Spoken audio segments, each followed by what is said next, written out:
El conflicto entre Ucrania y Rusia se mantiene vivo, aunque Rusia ha dado las primeras señales de distensión desde que la crisis alcanzó su punto álgido. Pero aquí en Occidente se mantiene el temor de un ataque inminente. El presidente Vladimir Putin anunció la retirada de sus tropas en la frontera de Ucrania y dio por terminados los ejercicios militares en la península de Crimea.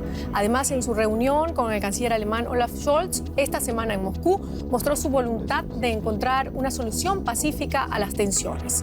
El juego de Putin, alto riesgo, poca ganancia.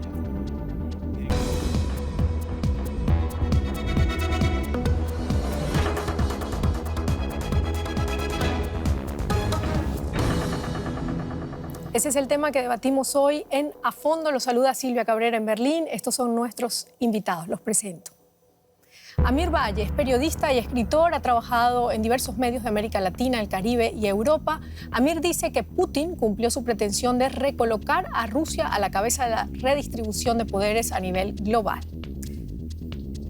Katarzyna Stoklosa es investigadora de la actual situación política entre Europa del Este y del Oeste. Trabaja como profesora en la Universidad del Sur de Dinamarca. Katarzyna señala que hay que seguir el camino de la diplomacia, pero también mejorar las capacidades militares de la OTAN para estar preparados para lo peor. Burkhard Birke es un periodista alemán que trabaja para la radio pública Deutschland Radio. Ha sido corresponsal en Washington, Bruselas, Londres y París. Burkhard afirma que Putin busca un cordón de máxima seguridad también para protegerse de una democratización interna que pondría en cuestión su poder.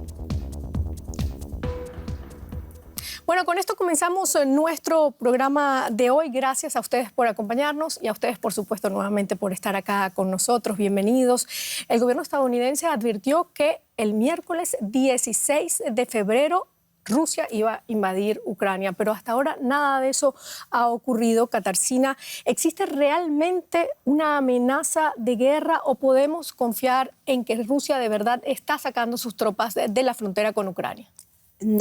No podemos fiarnos de Putin. De momento no tenemos pruebas concretas que ya no hay tantas tropas. No sabemos cuántas tropas se han ido, han estado vueltas. Entonces no tenemos ninguna pruebas. No, en mi opinión es solamente el cambio de planes y un poco un juego entre Putin y OTAN y entre la Unión Europea también.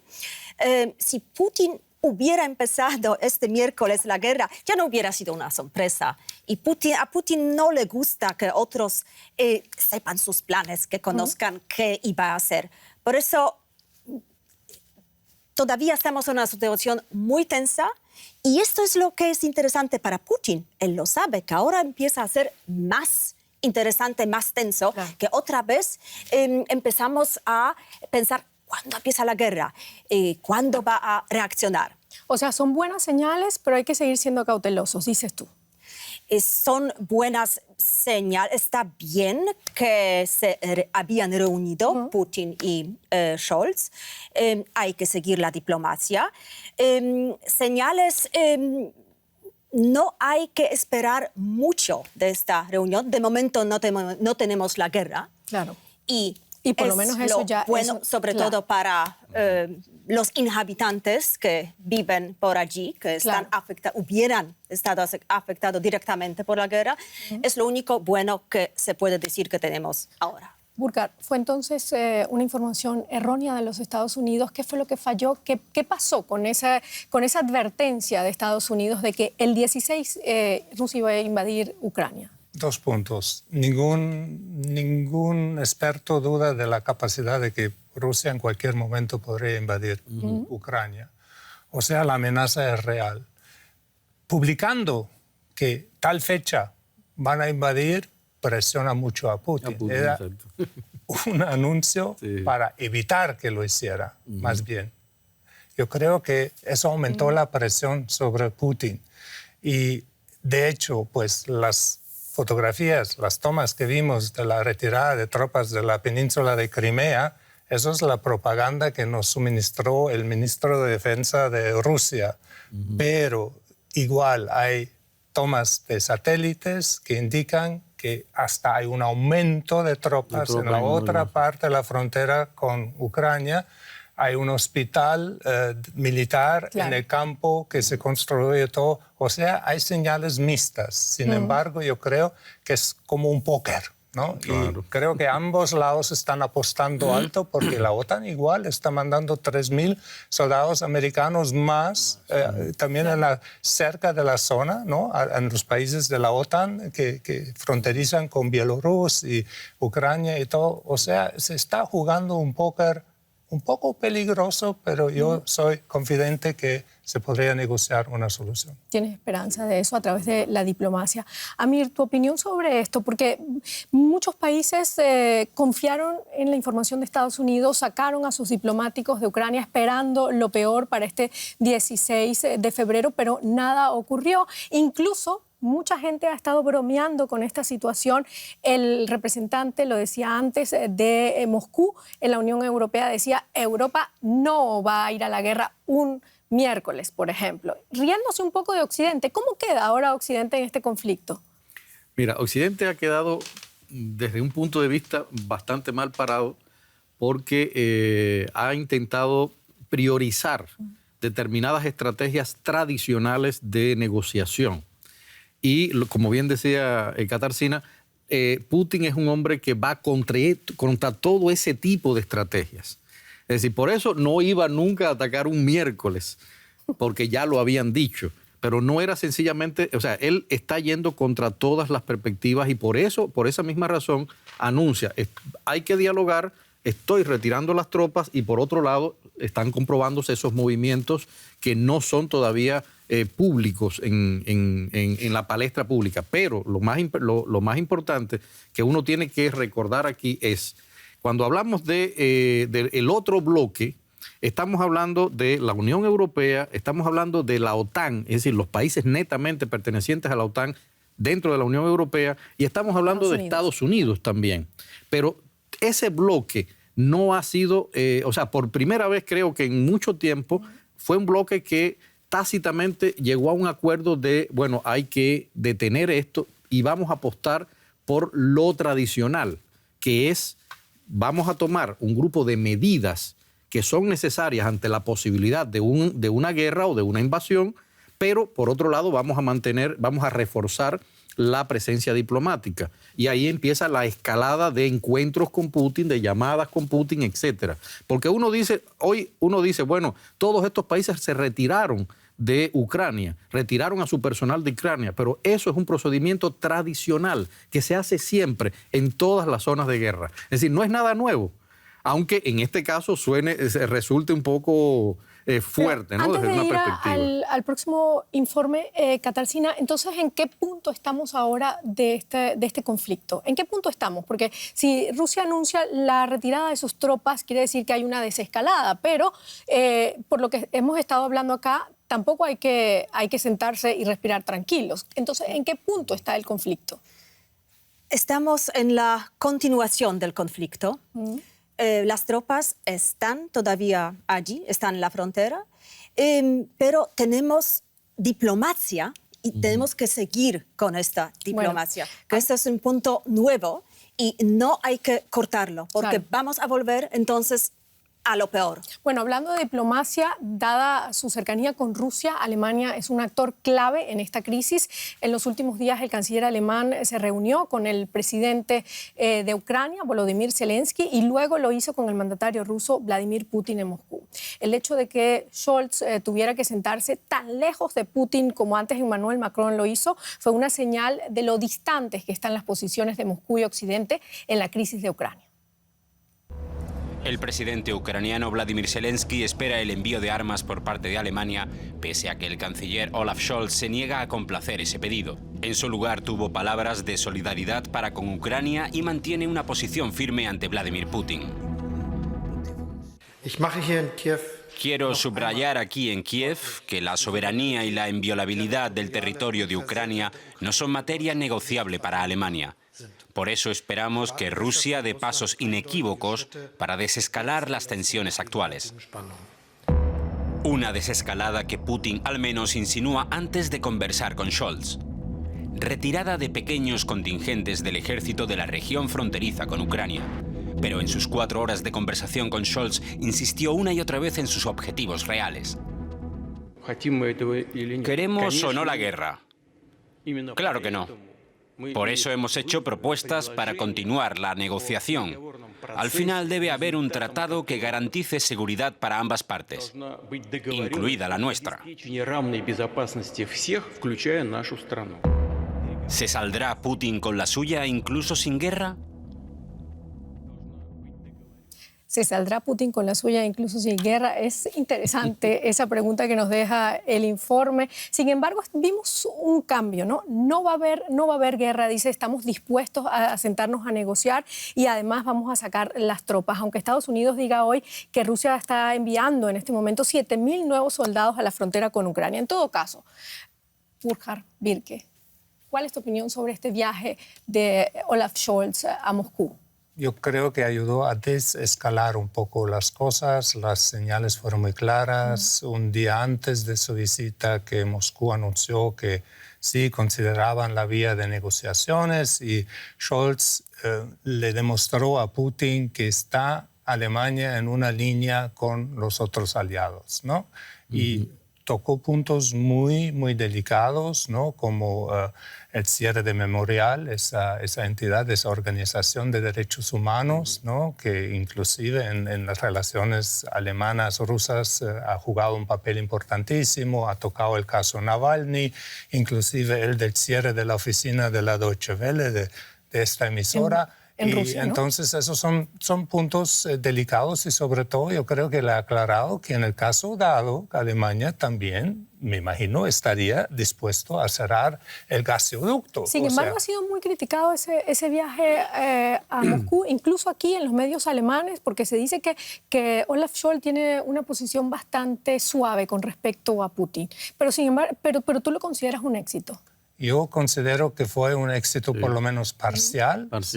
La tensión bajó un poco y se abrió o se intensificó la vía de la negociación. Hay que mirar que en el grupo de los países occidentales que están opuestos a la acción de Rusia, en este caso, es como un equipo de actores. Hay los malos, el policía malo, los Estados Unidos que mandan más tropas, y al policía bueno, Alemania, que está más por mediar, por negociar. ¿Así se ve aquí en Alemania? Yo creo que así lo deberíamos ver. No todos los medios alemanes lo ven así, pero yo personalmente, eso es mi opinión, yo creo que tenemos una obligación histórica, además, porque la Unión Soviética y sobre todo Ucrania sufrieron muchísimo en la Guerra Mundial, en la Segunda con 27 millones de muertos, de los cuales 12 millones en Ucrania, el resto en el resto de la entonces Unión Soviética. Tenemos una obligación de misión pacífica. Exacto. Y eso es la vía que hay que ir.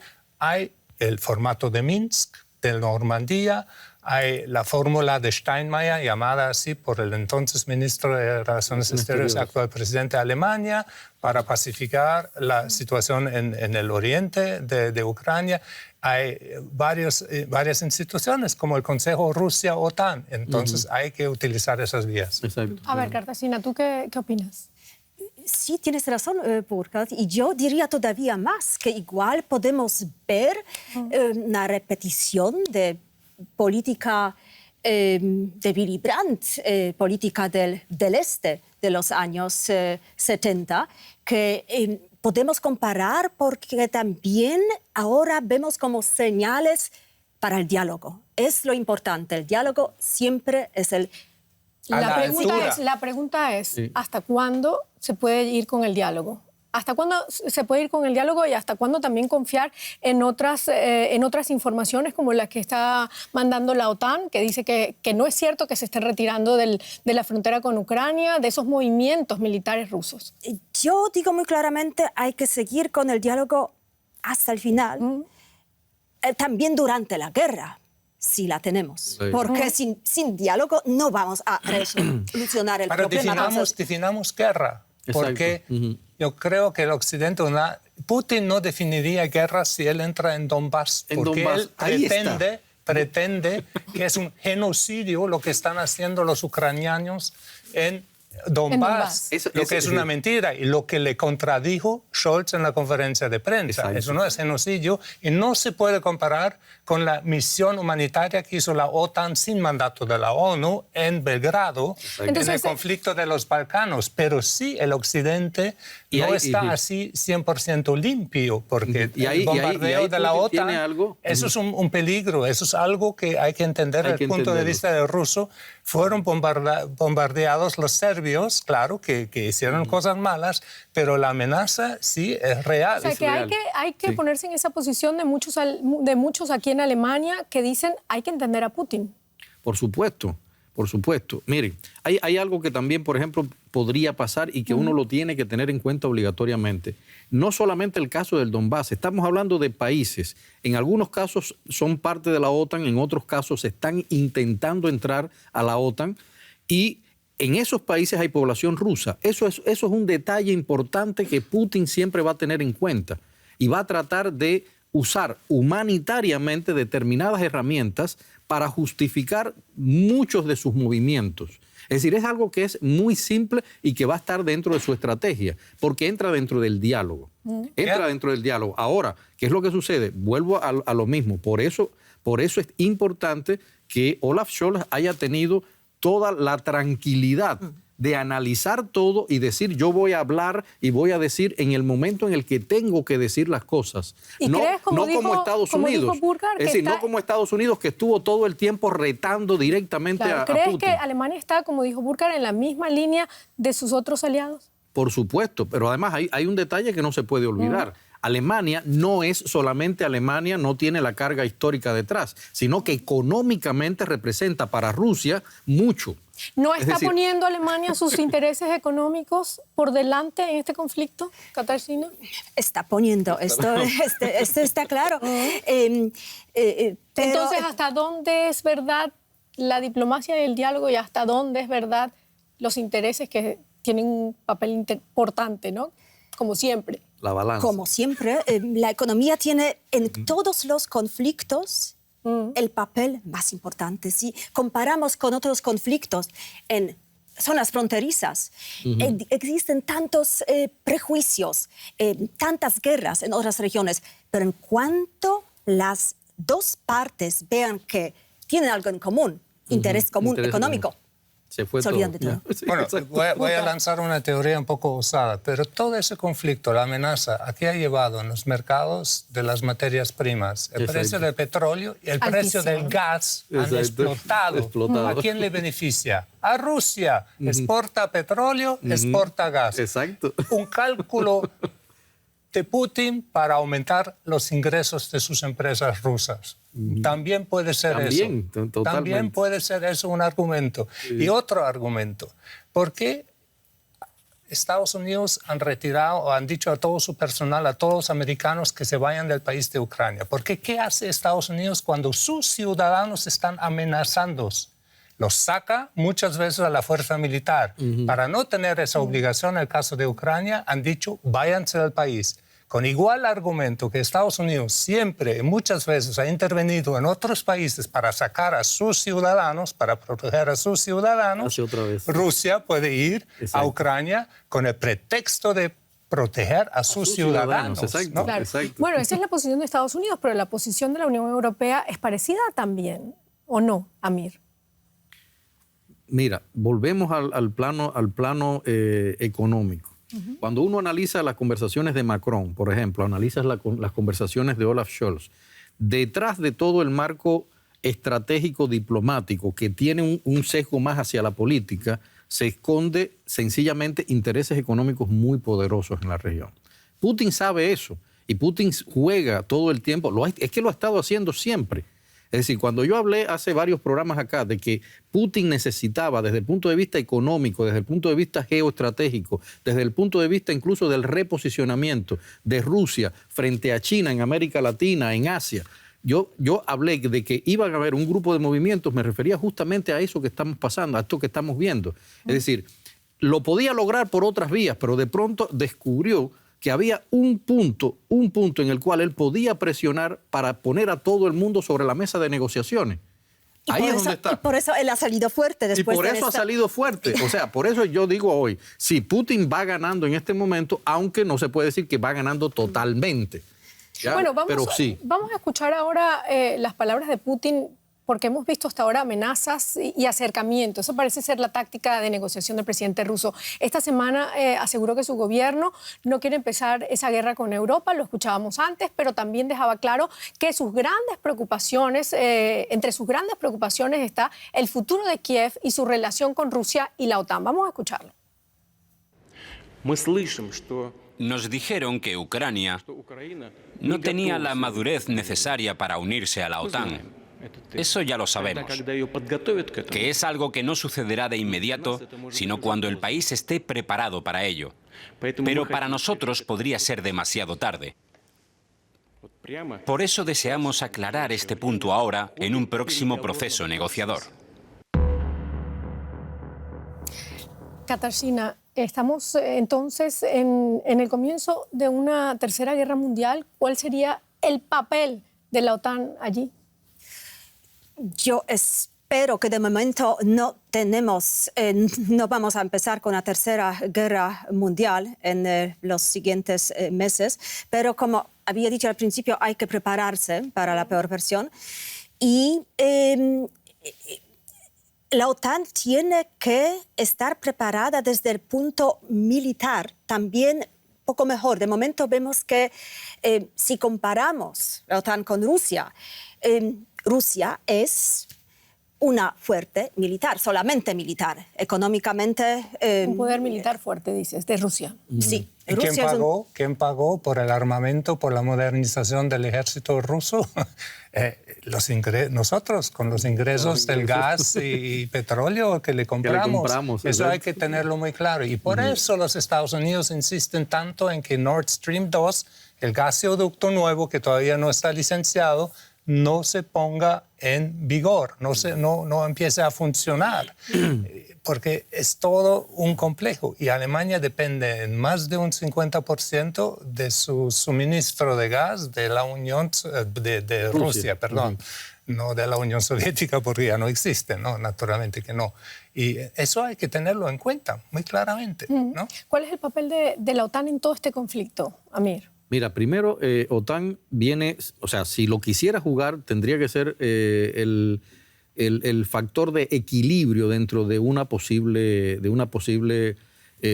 fuerza superior. Lo que decía Katarzyna a mí me parece interesante. Es decir, estamos hablando de 100.000, 150.000, porque la cifra todavía no está totalmente clara, elementos rusos en una frontera frente a un poco de efectivos de la OTAN en diferentes países. Es decir, la OTAN en la región lo que tiene es un posicionamiento que además está extendiendo y quiere extender a Rumanía, es decir, quiere extender a otros lugares, pero, ojo, todavía no tiene en este momento la fuerza de contención suficiente para, si existiera, como dice Katarzyna, si existiera un intento. No existe todavía. Tenemos 70.000 soldados norteamericanos aquí, en este país, en Alemania. Alrededor de 30.000, pero en toda Europa son unos 70.000, perdón. Pero eso no es suficiente. Ahí es donde está el problema. ¿Por qué se ha criticado tanto ese papel de la OTAN, Katarzyna? Porque simplemente OTAN no es eficiente. Exacto. No es eficiente. Pero no debemos olvidar que tenemos ya una guerra. Tenemos una guerra híbrida. Lo que está pasando ahora, poco a poco, en muchas regiones, es justo como lo está desarrollando Putin y Rusia, porque de momento no puede, no quiere empezar otra cosa, pero tenemos una guerra híbrida. No, la ciberguerra, ¿no? Que los ataques por Internet a Ucraña inclusive bueno, a países Rusia ha dicho como que no tiene nada que ver con eso. Rusia siempre dice que no. ¿Quién se lo cree? O sea, Rusia siempre dice que no, eso es muy curioso. Pero no cerremos los ojos a los nuevos instrumentos de una guerra. No son los 100.000 o los 150.000 soldados que están allí en la frontera. Es un juego táctico. Y lo que hace la OTAN, lo que habría que hacer en este momento es que decir claramente, lo que se dijo ya después del encuentro de Scholz con el presidente ucraniano, Zelensky, que no hay perspectiva en este momento para Ucrania de entrar a la OTAN. ¡Pum! Eso ya es un punto para Putin, pero no le contenta, no es suficiente porque se trata de un problema de redistribución de la potencia. Y Xi Jinping, los chinos juegan un papel muy importante ahí. Hay que mirar la declaración que hicieron Putin y Xi Jinping después de la visita de Putin. Y en esa declaración hay una definición de democracia diferente, de no intermiscuirse. Y eso es muy importante, que esas dos naciones quieren conquistar el mundo según su fórmula. O sea, voy a hacer una cosita sencilla. No hay que olvidar también, es decir, Putin ha dicho, y es lo que demuestra el reposicionamiento, Putin ha dicho, si esto sucede acá, yo voy a mover también a mis otras áreas de influencia. Y está hablando de América Latina y está hablando de Asia. Y de pronto todo eso coincide con las visitas de Fernández, Bolsonaro, etcétera, los intercambios con Nicaragua, con Venezuela, es decir, Maduro diciendo le vamos a dar todas las leyes, Cuba diciendo lo mismo. Es decir, hay un juego en ese caso que él está aprovechando como para decirle a Estados Unidos, si ustedes a través de la OTAN me siguen presionando por acá, yo voy a presionarlos a ustedes donde a ustedes les duele. Porque ellos saben que América Latina para Estados Unidos es un factor de un carbón encendido, ¿no? Claro. En ese sentido. Bueno, tocó América Latina y Burkhard tocó China. Quisiera ampliar un poco más el papel de China en este conflicto y sus relaciones con Rusia. El papel es muy importante y lo hemos visto durante los Juegos Olímpicos, que también fue como un póker, como cuando empezar el tema de la guerra, China tenía miedo que Rusia iba a ser más importante que China. Tenemos relaciones entre, no solamente países dentro de Europa, sino entre muchos continentes si se trata de la guerra. Y esto es el problema y esto es algo que quiere conseguir Putin, que todos continentes están afectados por la guerra y un plan importante para Putin, por eso a él no le sirve una fórmula que de momento Ucrania no va a entrar en la OTAN, él quiere más. Pero OTAN no puede hacer más porque tenemos que ver con la política de puertas abiertas, pero lo que intenta hacer Putin es política de finlandación de otros países. Lo mismo que hizo en Finlandia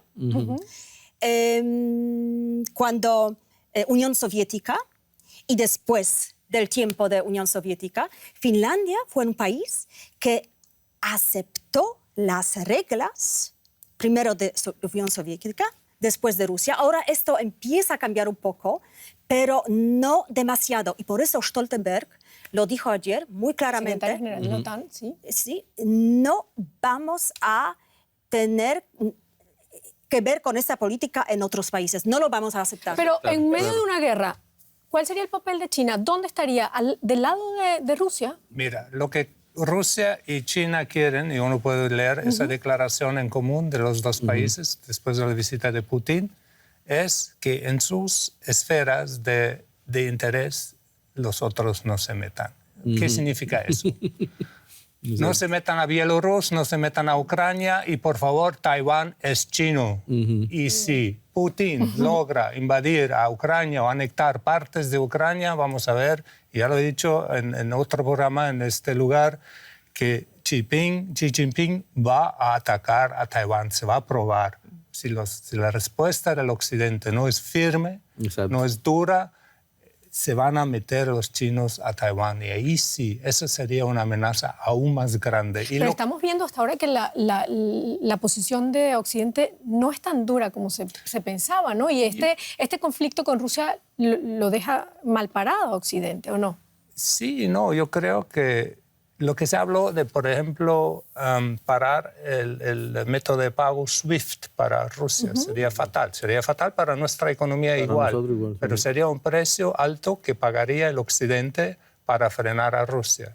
Porque militarmente yo creo que estamos de acuerdo en esa mesa. Nadie piensa que la OTAN, ningún país se va a meter a defender a los ucranianos. No son miembros de la OTAN, no hay razón. O sea que entonces podría hacer realidad su sueño, ese proyecto de Putin de hacer nuevamente una Unión Soviética fuerte. El mismo Biden tuvo ese lapsus cuando dio una conferencia de prensa y dijo que una invasión menor no provocaría mayor cosa. Exacto. ¿Qué significa eso? Eso es el pensamiento verdadero del Occidente o del admiral alemán en su visita en India, lo que dijo. Pero es el pensamiento detrás, detrás de puertas cerradas, ¿no? Y eso es el peligro, pero hay que aclarar, yo creo que eso lo hizo Scholz. Putin, si tú te metes con Ucrania y no respetas las fronteras, lo que va a suceder es que económicamente te vamos a ahorcar. No estoy tan de acuerdo con esa posición tan fuerte de Alemania frente a Putin, pero bueno, lo hablamos ahora. Tú querías añadir algo, ¿no? Sí, vamos a ver qué va a ser más importante para Putin, la situación económica o su sueño. ¿Cuántas veces ha dicho, mi amor, Ucrania, quiero tenerte otra vez? Es interesante que Putin lo dice tan claramente. Bueno, porque cree que es parte de Rusia, ¿no? Que Ucrania es parte de Rusia y la quiere recuperar de nuevo. Es lo que él cree, pero es interesante que él no tiene miedo de decirlo oficial, de decirlo tan claramente que quiere volver al status quo de la Unión Lo que él Soviética. quiere es un tipo de Lukashenko en Kiev, no en Zelensky, que es pro-europeo. Eso es. Moverse tranquilamente. Exactamente. Vamos a volver al tema de la OTAN porque la base de la relación entre Rusia y la OTAN sigue siendo el Acta Fundacional de Cooperación y Seguridad que ambas partes firmaron en 1997. Este documento pretendía superar la desconfianza y las amenazas mutuas de la Guerra Fría. Sin embargo, desde hace algunos años, ambas partes se han acusado repetidamente de violarla. En 2014, soldados rusos y milicias aliadas conquistan la península ucraniana de Crimea y poco después partes del este del país. La OTAN habla de una clara infracción del derecho de todos los estados a su inviolabilidad territorial, algo que garantiza el acta fundacional de la alianza. Cuando, tras lo sucedido, varios países miembros de la OTAN suministran armas a Ucrania, que no es miembro de la alianza, Rusia aduce una infracción del tratado. Como también lo sería la presencia permanente de tropas de la OTAN en Polonia y en los estados bálticos, que estos países solicitaron en su día. Un ejemplo de la infracción sería el llamado Air Policing, o sea, la vigilancia aérea del Báltico por aviones de combate de la OTAN. La entonces canciller Merkel contestó en la cumbre de la OTAN en Gales en 2014 que la ayuda a los estados en la frontera oriental de la OTAN sería parte del esquema de seguridad europea. ¿Necesitan la OTAN y Rusia un nuevo tratado de seguridad? Bueno, esa es la pregunta que yo quiero hacerte, Amir, si realmente la Unión Europea, Rusia y la OTAN necesitan un nuevo tratado de seguridad. Y esto además lo voy a unir con ese anuncio que hizo hoy Moscú y dijo que había enviado a Estados Unidos una carta larga con todas las medidas de seguridad que ellos quieren. Entonces, ¿cómo ves cuáles serían esas medidas que está exigiendo Rusia y lo de el nuevo tratado de seguridad? Mira, el problema mayor está justamente en que ese tratado de seguridad no se ha cumplido como debe cumplirse. ¿Por qué? Ese es el mayor problema. Porque cada uno lo viola. O sea, en primer lugar, no ha tenido una aplicación real en los territorios sobre los cuales debería funcionar. Se firmó en 1997. No hubo ninguna otra reunión importante hasta el 2015, después que Rusia anexa Crimea. Y hasta hoy no han vuelto a sentarse, cuando supuestamente esos acuerdos estaban hechos para que cada cierto tiempo hubiera sobre la mesa un grupo de intereses de la región, tanto por parte de la OTAN como de Rusia en materia de seguridad. Esa es lo primero que uno tiene que tener en cuenta. Y lo otro, por el otro lado, es la OTAN al final está respondiendo prácticamente a el posicionamiento de Estados Unidos en la región. Y eso hace que también en algunos casos, algunos países que son miembros de la OTAN o miembros de la Unión Europea que no son miembros, se sientan afectados porque no están representados dentro de un tratado que no los incluye en sus intereses de distinta índole. Y quizás ese sea el caso de Ucrania. ¿Por qué quiere entrar Ucrania a la OTAN? ¿Lo va a lograr, además? ¿Por qué quiere entrar? Está claro. Como los otros países que habían entrado a la OTAN, Ucrania también quiere sentirse segura. Seguro. Y lo que has dicho, que el tratado no sea solución, que no sea Se ha violado cumplido, no se ha cumplido. Exacto. Porque lo ven todas las partes con sus ojos, desde su perspectiva. Así que claro, no hay ni hay una interpretación común del tratado. Que solamente sería posible si se sentaran siempre. O sea, todo el tiempo, pues esos tratados están hechos para eso. Mañana quizás va a ser una buena oportunidad. Este viernes dijo la OCE que se va a reunir con todos los miembros, y entre ellos está Rusia, está algunos países de la OTAN, ¿no? Sí. ¿Qué puede pasar en esa reunión? Bueno, hay una palabra clave: confianza. Hay que crear confianza. El camino de la salida de esta crisis es, primero, realmente respetar los acuerdos de Minsk. Es decir, también Ucrania tiene que pasar la legislación para respetar los derechos de la minoría de Donbass y Lugansk. Eso es un punto crucial. Segundo, sería que ya además el Parlamento ruso habló sobre esas dos regiones. Sí, pasó una resolución forzando, presionando pero esta legislación no puede significar que esas regiones tengan tanta autonomía como para vetar una adhesión de Ucrania a organizaciones occidentales. Tampoco. Pero ahí quedan puntos abiertos. Pero respetar Minsk, respetar el cese del fuego, no invadir a Ucrania, desescalar las tropas, tanto la OTAN como Rusia, ¿sí? Utilizar los instrumentos como el Consejo OTAN-Rusia, pero sobre todo poner en la mesa un plan de desarmamento y para el control de armas nucleares. ¿Quién salió del pacto? Trump, presidente de Estados Unidos, anuló, renunció al pacto de armamento nuclear. Son muchas exigencias. ¿Crees que tú tienes esperanza de que se siente? El acuerdo de Minsk está ahí. El interés mutuo existe en no tener armas de alcance mediano nuclear en Europa, entre Ural y Gran Bretaña. Nadie quiere armas nucleares que alcancen al otro. Esos son los puntos que hay que negociar. Y la OTAN tiene que declarar que en este momento la adhesión de Ucrania no es tema, muy explícitamente. Claro. Pero conseguirá, Katarzyna, conseguirá Putin extender su poder, que es lo que quiere, sin tener que invadir Ucrania. No. Y entonces, sencillamente no va a desechar esa idea. Yo voy a ser pesimista en este punto y voy a decir que no. Me gustaría muchísimo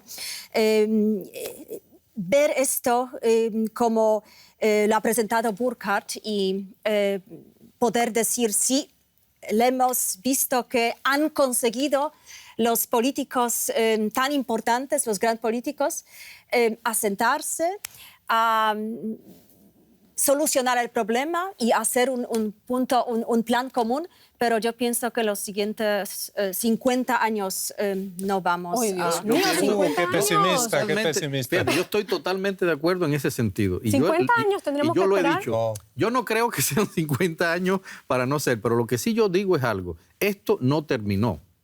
Es decir, esto no terminó aquí. Es decir, Burkhardt decía algo que a mí me parece muy importante. ¿Quién es el que más se está favoreciendo en este momento económicamente? Rusia. Putin se está favoreciendo económicamente y estas presiones a él económicamente le dan muchos resultados y es lo que él necesita en estos momentos. Por esa razón, cuando tú pones a Putin por un lado, pones a Rusia por un lado, hablamos de Occidente como si fuera un todo. No, recuerden que Occidente son muchos países con intereses totalmente encontrados. Y entonces, lograr un consenso en Occidente frente a cualquier otra posición es mucho más difícil que Rusia y China se pongan en una mesa y se sienten. Por eso lo tenemos más duro. Entonces, por tu lado, no hay esperanza, es difícil el optimismo. ¿Es Putin entonces un cazador de oportunidades? Porque... Es que siempre lo ha sido. Putin ha jugado a eso. desde que él estaba en la KGB hasta hoy, toda su vida, analizar su vida ha sido justamente eso. Y lo peor es que estamos viendo algo. Este conflicto que tenemos con el Donbass, en este caso que es el que estamos viendo ahora, repito lo mismo que dije ahorita, existe también en otras antiguas repúblicas soviéticas. O sea que sencillamente la metedura de pata, en buen sentido, de Biden cuando dijo, bueno, si le da una mordida a esto, no pasa. Entonces, no, ¿por qué esto, eres lo tan otro. optimista Va tú? a pasar con otras cosas. Porque soy optimista Alemán. en el fondo Pacífico. de mi alma, pacífico, sí. Pero también soy realista y yo creo que hay que ofrecerle un poquito más a Rusia porque era uno de los puntos que faltaban. Sí, también. Rusia necesita modernizar su economía, ¿no? Que Exacto. depende completamente de la exportación de materias primas. El pueblo ruso vive en la miseria, perdón, pero es así. Y entonces, si Alemania le ofreciera inversiones, le ofreciera créditos para que la situación económica se mejore, sería ya un paso también. Y vuelvo a mi tesis de entrada.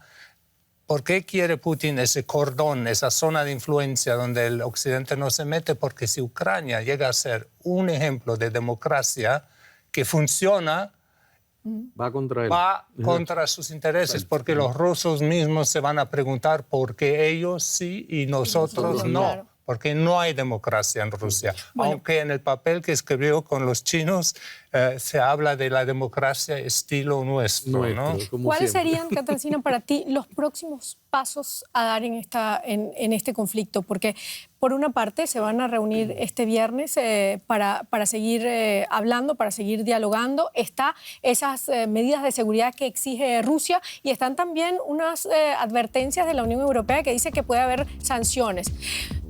Me quedo sin mucho tiempo. Y yo digo solamente diplomacia y hablar todo el tiempo sin cortarlo. Bueno, lamentablemente se nos acabó el tiempo y no vamos a poder seguir con esto. Es demasiado, por eso hemos hecho varios programas sobre este conflicto porque estamos muy preocupados aquí en DW por lo que está pasando. Muchísimas gracias por habernos acompañado. Ustedes también. Gracias.